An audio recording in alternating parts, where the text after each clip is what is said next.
నమస్తే, welcome to special focus. Cinema నటులు దేశాధినేతలు కావడం కొత్త కాదు, కానీ సినిమాలకు పాలనకు చాలా తేడా ఉంది. కమేడియన్ వచ్చిన గుర్తింపు ఓట్లు తెచ్చిపెట్టి ఉండొచ్చు, కానీ అదే కామెడీ పాలనలో కనిపించకూడదు కదా. దేశ ప్రయోజనాలే, ప్రజాక్షేమమే అంతిమ లక్ష్యం కావాలి కదా. ఉక్రెయిన్ సంక్షోభంలో రష్యా పాపం ఖచ్చితంగా ఉంది, కరెక్టే. కానీ ఇందులో అధ్యక్షుడు జెలెన్స్కీ పాత్ర ఎంత? ఆయన చేసిన తప్పులు కూడా అక్కడి ప్రజల్ని కష్టాల్లోకి నెట్టాయా? ఉక్రెయిన్ విలవిల్లాడుతోంది. రష్యా దాడులతో పౌరులు పక్క దేశాలకు పరుగులు తీస్తున్నారు, బంకర్లలో మగ్గిపోతున్నారు. ఈ ఎపిసోడ్లో రష్యా దుర్మార్గం స్పష్టం. కానీ కమేడియన్ నుండి దేశాధినేతగా ఎదిగిన జెలెన్స్కీ తీసుకున్న నిర్ణయాలు కూడా యుద్ధానికి కారణమయ్యాయా? అద్భుతాలు చేస్తాడని నమ్మిన అధ్యక్షుడే కష్టాల్లోకి నెట్టాడా? ఉక్రెయిన్ సంక్షోభానికి బాధ్యులెవరు? అధ్యక్షుడు జెలెన్స్కీ పాత్ర ఎంత? నాటో, అమెరికా బలాన్ని తన బలంగా భ్రమపడ్డాడా? జెలెన్స్కీ తప్పులే ఇంతవరకు తెచ్చాయా? తెర మీద కామెడీనే రియల్ లైఫ్ లో చెయ్యబోయాడా? రష్యా దాడులతో వారం రోజుల్లోపే ఉక్రెయిన్ అల్లకల్లోలమయ్యింది. మిలిటరీ స్థావరాలపైనే కాదు, ఇళ్లపైన బాంబులు కురుస్తున్నాయి. ప్రభుత్వ కార్యాలయాలు ధ్వంసమవుతున్నాయి. ఇప్పటికే వందల సంఖ్యలో పౌరులు మరణించారు. అటు చర్చలు విఫలమైన తర్వాత ఉక్రెయిన్ రాజధానిపై రష్యా పట్టు బిగుస్తోంది. నగరం అల్లకల్లోలంగా మారింది. ప్రజలు భయంతో పరుగులు తీస్తున్నారు. ఒళ్లు గగ్గురు పుడిచే భయానక దృశ్యాలు కనబడుతున్నాయి. కీవ్తో పాటు పశ్చిమ నగరాలు రివ్నే, టెర్నోపిల్ ప్రాంతాల్లో బాంబు సైరన్లు ఆగకుండా మోగుతున్నాయి. మరోపక్క రష్యా సైన్యం భారీ కాన్వాయ్తో కీవ్ దిశగా సాగుతోంది. ఉక్రెయిన్లోని ఇతర నగరాలను కూడా స్వాధీనం చేసుకునేందుకు రష్యన్ బలగాలు దాడులు చేస్తున్నాయి. ఇంత జరిగినా ఉక్రెయిన్ అధ్యక్షుడు జెలెన్స్కీ వెనక్కు తగ్గలేదు. ఆయుధాలిస్తే చాలు, పోరాడుతా అంటున్నాడు.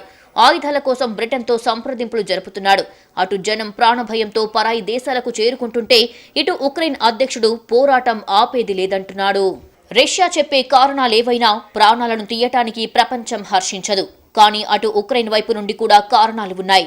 ఇంతటి విధ్వంసానికి, వినాశనంలో, జనహననంలో ఉక్రెయిన్ దేశాధ్యక్షుడి పాత్ర ఎంత? రష్యా యుద్ధానికి దిగితే ఇంతటి నష్టం జరుగుతుందని ఒక దేశాధ్యక్షుడిగా జెలెన్స్కీకి తెలియదా? తన శక్తి సామర్థ్యాలేమిటో, తాను కయ్యానికి కాలు దువ్వుతున్న రష్యా బలమేమిటో ఆయనకు తెలీదా? తనపై తనకు అతి విశ్వాసమా? నాటో దేశాల మద్దతు లభిస్తుందన్న అత్యాశ? ఏది ఆయనను యుద్ధం దిశగా నడిపించి ఉంటుంది? ఇవన్నీ చర్చించాల్సిన అంశాలే. రష్యా యుద్ధం మొదలుపెట్టాక ప్రపంచ దేశాల దృష్టిలో పడ్డాడు ఉక్రెయిన్ అధ్యక్షుడు వోలోదిమిర్ జెలెన్స్కీ. 4 కోట్ల జనాభా కలిగిన దేశానికి ఆయన అధ్యక్షుడు. చిన్న వయసులోనే పెద్ద పదవిలో కూర్చున్నారు. కష్ట సమయంలో మిత్ర దేశాల నుంచి సాయం అందలేదు. సైనిక శక్తిలో ఉక్రెయిన్ కంటే 2 రెట్లు పెద్దదైన రష్యాతో పెట్టుకున్నారు. అన్నీ తెలిసి కొరువితో తలగొక్కొని దేశాన్ని ప్రమాదంలో పడేశాడు జెలెన్స్కీ.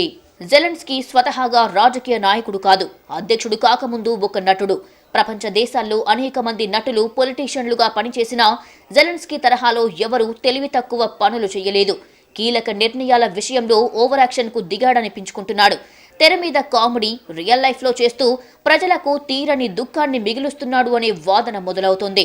ఇలాంటి పొలిటికల్ బ్యాక్గ్రౌండ్ లేకపోయినా జెలెన్స్కీ అనూహ్యంగా ఉక్రెయిన్ కు అధ్యక్షుడయ్యారు. Servant of the people series లో ఒక ప్రొఫెసర్ దేశ అధ్యక్షుడయ్యే పాత్రలో కనిపిస్తారు. అది తెర మీద పాత్ర అయినా 2019లో అది నిజమయ్యింది. ఆ పాత్రే జెలెన్స్కీని ఉక్రెయిన్ అధ్యక్షుని చేసింది. Servant of the people series లో హిస్టరీ ప్రొఫెసర్ పాత్ర జెలెన్స్కీది. అవినీతికి వ్యతిరేకంగా ప్రొఫెసర్ పాత్ర చేసిన వీడియో ఒకటి వైరల్ అవుతుంది. ఆ విధంగా దేశ అధ్యక్షుడైపోతాడు ఆ ప్రొఫెసర్. అదంతా ఒక కల్పిత పాత్ర. కాకపోతే ఆ పాత్రకు బాగా కనెక్ట్ అయ్యారు ఉక్రెయిన్ ప్రజలు. జెలెన్స్కీ నిజంగా దేశ అధ్యక్షుడైతే అద్భుతాలు జరుగుతాయని అనేసుకున్నారు. ఆ 3 పసిగట్టిన జెలెన్స్కీ పార్టీ పెట్టడం, గెలవడం, అధ్యక్షుడు కావడం చకచకా జరిగిపోయింది. నటులకు జనాల్లో ఉండే క్రేజ్ ప్రత్యేకంగా చెప్పనక్కర్లేదు. Servant of the people series ద్వారా అలాంటి క్రేజ్ సంపాదించారు జెలెన్స్కీ. పార్టీ పెట్టిన వెంటనే దేశంలో రాజకీయ ప్రక్షాళన చేస్తానని, తూర్పున శాంతికి చొరవ తీసుకుంటాను అన్న ఆయన మాటలు జనాలకు బాగా ఎక్కేశాయి, ఓట్లు కురిపించేశాయి. దీనికి తోడు 2014లో ఉక్రెయిన్లో ఏర్పడిన అనిశ్చితి, అస్తవ్యస్తమైన పరిస్థితులు ఆయన రాజకీయ జీవితానికి కలిసి వచ్చాయి. క్రిమియాను రష్యా స్వాధీనం చేసుకోవడం, వేర్పాటువాదులకు రష్యా మద్దతుగా నిలవడం జెలెన్స్కీ పార్టీకి ప్లస్ అయ్యింది. జెలెన్స్కీకి రాజకీయ అనుభవం లేదని, దేశాన్ని నడిపే సామర్థ్యం లేదని అప్పటి అధ్యక్షుడు పెట్రో పోరోషెంకో నెత్తినోరు కొట్టుకున్నాడు. అయినా ఉక్రెయిన్ జనం పట్టించుకోలేదు. 73% ప్రజలు ఓట్లేసి జెలెన్స్కీని అధ్యక్ష పీఠంలో కూర్చోబెట్టేశారు. చిన్న వయసులోనే దేశానికి అధ్యక్షుడైన జెలెన్స్కీలో కామెడీ చేష్టలు పోలేదు. రష్యా, నాటో దేశాల మధ్య ఉక్రెయిన్కు ఎదురయ్యే సవాళ్లు, వాటిని అధిగమించేందుకు తీసుకోవాల్సిన చర్యలపై ఏనాడు సీరియస్గా దృష్టి పెట్టలేకపోయాడు. కమెడియన్గా పొందిన గుర్తింపునే తర్వాతి రోజుల్లో కొనసాగించారు జెలెన్స్కీ. క్వార్టల్ 95 పేరుతో టీవీ నిర్మాణ సంస్థను విజయవంతంగా నడిపించిన ఆయన దేశాన్ని మాత్రం ఆ స్థాయిలో నడపలేకపోయారు. Love in the big city, Rzhevsky versus Napoleon సినిమాల్లోనూ నటించి మెప్పించిన ఆయన ఉక్రెయిన్ అధ్యక్షుడిగా ప్రజల క్షేమానికి అవసరమైన నిర్ణయాలు తీసుకోలేకపోయాడు. తూర్పు ఉక్రెయిన్ ఘర్షణల్లో 14,000 మంది ప్రాణాలు కోల్పోయినా అక్కడ శాంతి నెలకొల్పడానికి జెలెన్స్కీ చేసిన ప్రయత్నాలు ఫలించలేదు. వేర్పాటు వాదులతో రాజీ కుదుర్చుకునేందుకు అవకాశాలు వచ్చినా వాటిని అందుకోలేకపోయాడు. రష్యాతో చర్చలు, ఖైదీల మార్పిడి, మిన్స్క్ ఒప్పందాల అమలుకు రంగం సిద్ధమైన కార్యాచరణ దిశగా అడుగులు పడలేదు. ఆక్రమిత ప్రాంతాల్లోని వారికి రష్యన్ పాస్పోర్టులు ఇవ్వాలని పుతిన్ నిర్ణయించడంతో రెండు దేశాల మధ్య ఉద్రిక్తతలు తారాస్థాయికి చేరాయి. 2020 జులైలో కాల్పుల విరమణకు అంగీకరించిన యుద్ధమాగలేదు. రష్యా పదే పదే హెచ్చరించినా వాటిని లైట్ తీసుకున్నారు జెలెన్స్కీ. అటు అమెరికా, నాటో దేశాలు నీకెందుకు, మేము ఉన్నామని ఎగదోయటంతో బుట్టలో పడ్డాడు జెలెన్స్కీ. అమెరికా, నాటో దేశాల బలగాలను ఉక్రెయిన్ బలంగా భావించి దేశాన్ని చిక్కుల్లో పడేశాడు జెలెన్స్కీ. రష్యాతో ఉక్రెయిన్కు సుదీర్ఘ సరిహద్దు ఉంది. రెండు ఇరుగు పొరుగు దేశాలు. అమెరికా, నాటో దేశాలంటే కస్సుమంటోంది రష్యా. ఆ విషయం ఉక్రెయిన్ అధ్యక్షుడికి తెలుసు. యూరోపియన్ యూనియన్లో చేరొద్దని, నాటో కూటమిలో సభ్యత్వం తీసుకోవద్దని పదే పదే ఉక్రెయిన్ను హెచ్చరించారు పుతిన్. కానీ వాటిని పెడచెవిన పెట్టారు. పశ్చిమ దేశాల మాయలో పడి ఉక్రెయిన్ను ఇరకాటంలో పడేసే స్థితికి వెళ్లాడు జెలెన్స్కీ. వాటి ఫలితం ఇప్పుడు చూస్తున్నారు ఉక్రెయిన్ ప్రజలు. రష్యాతో పెట్టుకుంటే ఏం జరుగుతుందో అమెరికా, నాటో దేశాలకు తెలియంది కాదు. ఉక్రెయిన్ మాత్రం ఆ విషయం గ్రహించలేకపోయింది. రష్యా మిలిటరీ ఆపరేషన్ చేపట్టేసరికి జెలెన్స్కీకి దిమ్మ తిరిగి బొమ్మ కనిపించింది. అప్పటి వరకు ఎన్నో మాటలు మాట్లాడిన అమెరికా, నాటో దేశాలు ఒక్క సైనికుడిని పంపించలేదు. రష్యాను ఆపండి అని ప్రపంచ దేశాలను జెలెన్స్కీ నెత్తినోరు కొట్టుకుని ప్రాధేయపడుతున్నా ఫలితం లేకుండా పోయింది. అగ్రదేశాలు కూడా రష్యాపై ఆంక్షలు విధించి ఊరుకున్నారే తప్ప ఉక్రెయిన్ అధ్యక్షుడి ఆక్రందనలు పట్టించుకోలేదు. దీంతో అధ్యక్షుడిగా జెలెన్స్కీ వ్యవహార శైలి కూడా ఇప్పుడు విమర్శలకు గురవుతోంది. జెలెన్స్కీ సినిమాల్లో స్టార్ కామెడీ యాక్టర్, అత్యంత ప్రజాదరణ కలిగిన నటుడు. ఇందులో ఎలాంటి సందేహం లేదు. తన కామెడీ పంచులతో ప్రేక్షకులను కడుపుబ్బా నవ్వించే టాలెంట్ ఉంది. ఎన్నో అవార్డులు, రివార్డులు అందుకున్నాడు. నటుడిగా ఇంత సాధించిన జెలెన్స్కీ దేశ అధ్యక్షుడిగా సాధించిందేంటి? యుద్ధం రాకుండా ఎందుకు ఆపలేకపోయాడు? పరిస్థితి చేయి దాటేంత వరకు ఎందుకు చూస్తూ ఉన్నాడు? పరిస్థితిని అంచనా వేయలేకపోయాడా? లేక తన పట్టుదల కోసం ప్రజల ప్రాణాల్ని పణంగా పెట్టాడా? మొదట రష్యాను ఎదిరిస్తున్న జెలెన్స్కీ సాహసం చాలా మందిని ఆశ్చర్యపరిచింది. తాను కూడా రంగంలో ఉండి పోరాడతాను అన్న కమిట్మెంట్కి చాలా మంది ఫిదా అయ్యారు. కానీ రష్యా చేస్తున్నది తప్పే అయినప్పటికీ దాన్ని వ్యూహాత్మకంగా అడ్డుకోవాల్సింది పోయి మొండిగా ఎదురు నిలబడి అపారమైన నష్టాన్ని మూటగట్టుకుంటున్నాడు జెలెన్స్కీ. తగ్గేదే లే అనే ప్రతివాడు హీరో అయిపోయాడు. ఎవరికి తగ్గనంటున్నాడో, ఎవరిని చూసి తగ్గనంటున్నాడో కూడా ముఖ్యమే. నాటో, అమెరికాలను చూసి వాపుని బలంగా భ్రమించి యుద్ధ రంగంలో హీరో అంటే ఇతనేమో అనిపించుకున్న జెలెన్స్కీ మరో కోణంలో వాస్తవ దూరంగా ఆలోచించి ప్రజల ప్రాణాలను పణంగా పెట్టాడు అనే ముద్ర వేయించుకుంటున్నాడు. అసలు ఓ నటుడు దేశాధినేత ఎలా అయ్యాడు? రష్యన్ కళలు, సంస్కృతిని వ్యతిరేకిస్తున్న కాలంలో ఉక్రెయిన్లో రష్యన్ భాష మాట్లాడే యూదు నటుడు అధ్యక్షుడు కావడం ఒక రకంగా విశేషమే.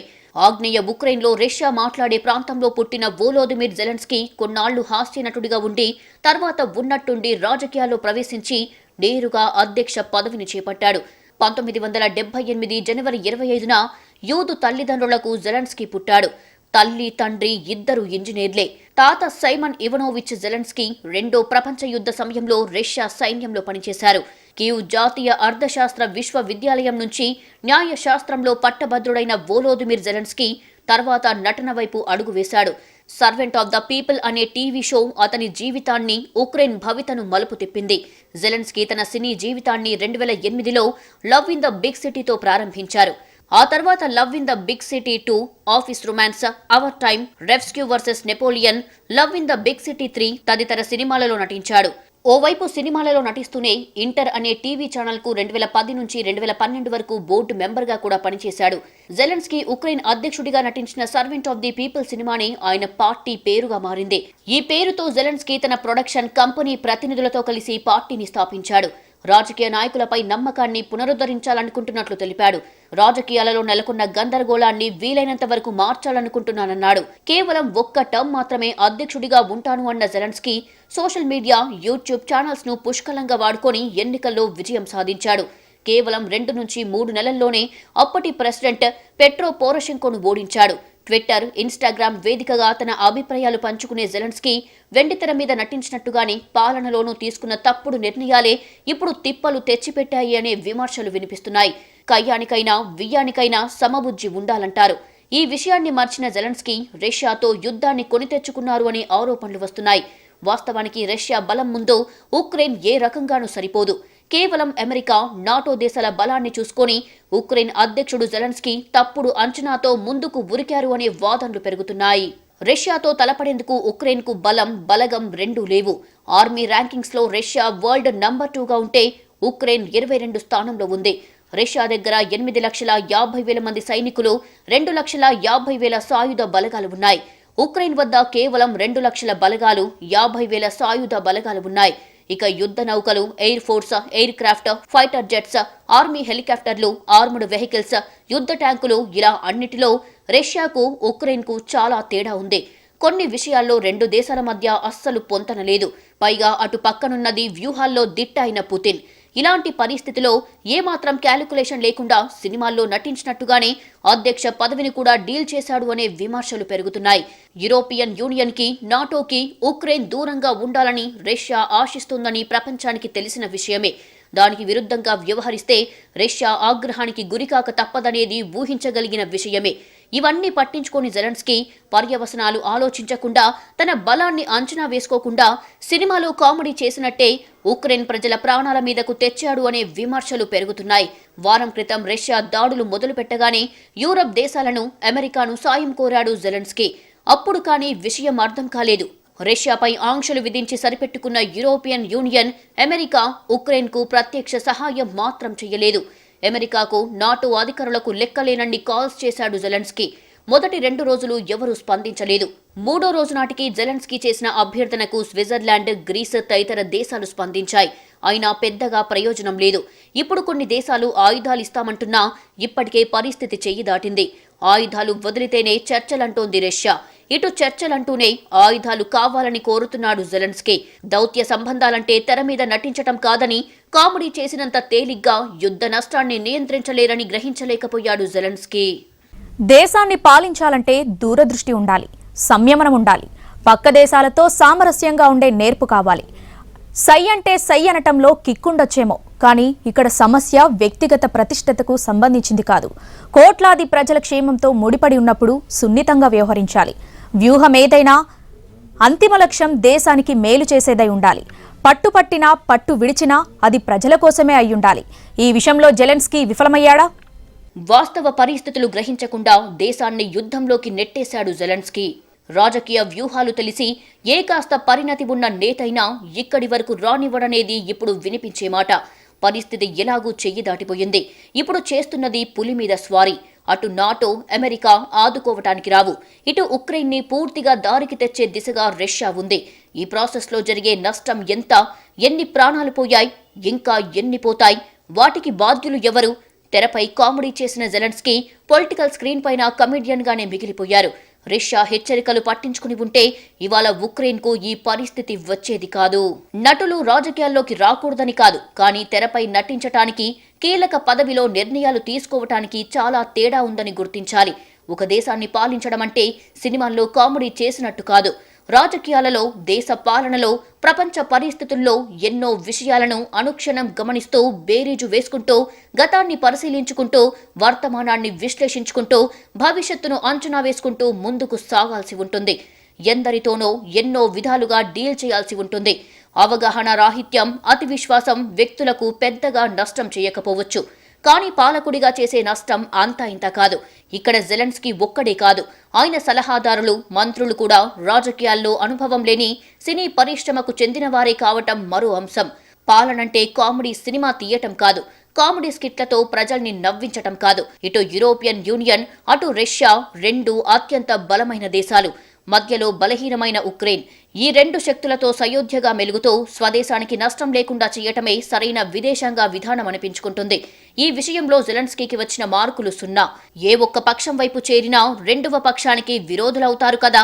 ఓ దేశ అధ్యక్షుడు ఈ లాజిక్ మిస్ అయితే ఎలా? పోనీ అమెరికా, నాటో బలాన్ని చూసుకొని ముందుకు దూకినా అది నిజంగా అవసరమైనప్పుడు ఆదుకుంటుందా, లేక మాటలకే పరిమితమవుతారా అనే అంచనా ఉండాలి కదా. అద్భుతాలు జరగటానికి ఇది సినిమా కాదు కదా. ఎందుకంటే రష్యాను ఢీకొట్టే స్థితిలో ప్రస్తుతం అమెరికా కూడా లేదు. వరుస యుద్ధాలతో నీరసించి ఉంది America. Vietnam, Syria, Libya, Iraq దేశాల్లో పరిస్థితులు చక్కబెట్టకపోగా మరింత కాంప్లెక్స్ గా మార్చింది అమెరికా. ఈ మధ్య కాలంలో ఆఫ్ఘనిస్తాన్ని తాలిబన్లకి అప్పగించి అబాసు పాలయ్యింది. అలాంటి అమెరికాపై ఆశలు పెట్టుకోవటం అంటే అమాయకత్వమే. పైగా ఇతర దేశాలు ఆయుధాలిచ్చినా వాటిని ఉపయోగించడానికి ఉక్రెయిన్ దగ్గర సైన్యమేది? నిజానికి జెలెన్స్కీ ప్రయత్నించి ఉంటే యుద్ధం జరగకుండా ఆపే అవకాశం చివరి క్షణం వరకు ఉంది. చర్చలు జరిపే అవకాశాలు ఉన్నాయి. కానీ ఇప్పటికీ ఇంత చేస్తాం, అంత చేస్తాం, అంతు చూస్తామనే ప్రకటనలు చేస్తున్నాడు. ఇది ఉక్రెయిన్ని ఏ స్థాయిలో నాశనం చేస్తుందో ఊహించని పరిస్థితి ఏర్పడింది. నిజానికి ఈయూలో చేరే విషయం, నాటోలో చేరే అంశంపై ఇప్పటికిప్పుడు నిర్ణయం తీసుకోకపోతే ఉక్రెయిన్కి వచ్చిన నష్టమేం లేదు. ఉన్నా ఇప్పుడు యుద్ధం వల్ల జరిగినంత నష్టమైతే జరగదు. కానీ ప్రజల కలలను నిజం చేస్తానంటూ అధికారంలోకి వచ్చిన జెలెన్స్కీ తన సినిమా స్క్రిప్టులాగే నిర్ణయాలు తీసుకుంటున్నాడు. ఉక్రెయిన్ ప్రజల్ని కష్టాల కొలిమిలోకి నెట్టడంలో తన వంతు పాత్ర పోషించాడు. ఇది ఓ దేశాధినేతగా అపరిపక్వత తప్ప మరొకటి కాదు. దేశాన్ని నడిపించే నాయకులు తమ దేశం పట్ల అపారమైన ప్రేమ, దేశ ప్రయోజనాల పట్ల రాజీలేని తత్వం, ప్రపంచ పరిస్థితుల పట్ల అవగాహన కావాలి. ఎవరితో ఎలా మెలిగితే తన దేశానికి ప్రయోజనమో తెలిసిన నేర్పు ఉండాలి. సినిమాల పాపులారిటీ, కమెడియన్గా వచ్చిన పేరు, ఓట్లు తెచ్చిపెట్టి ఉండవచ్చు. కానీ అవి పాలన, కామెడీ సినిమా కాదు. దేశ రక్షణ అంటే సినిమా డైలాగులు కావు. ఈ విషయంలో జెలెన్స్కీ తీరులో లోపాలు ఉన్నాయనేవి విశ్లేషకుల వాదన. అదే ఉక్రెయిన్ని ఈ సంక్షోభంలోకి నెట్టిందనే విమర్శలు ఉన్నాయి. రష్యా తన ప్రయోజనాల కోసం ఎంత దుర్మార్గంగా ఉందో అటు తన దేశ ప్రయోజనాలను కాపాడుకోవటంలో జెలెన్స్కీ అంత అవగాహన రాహిత్యంతో వ్యవహరించటం వల్లనే ఈ పరిస్థితి వచ్చిందనే టాక్ పెరుగుతోంది. ఇది ఇవాల్టి ఫోకస్. నమస్తే.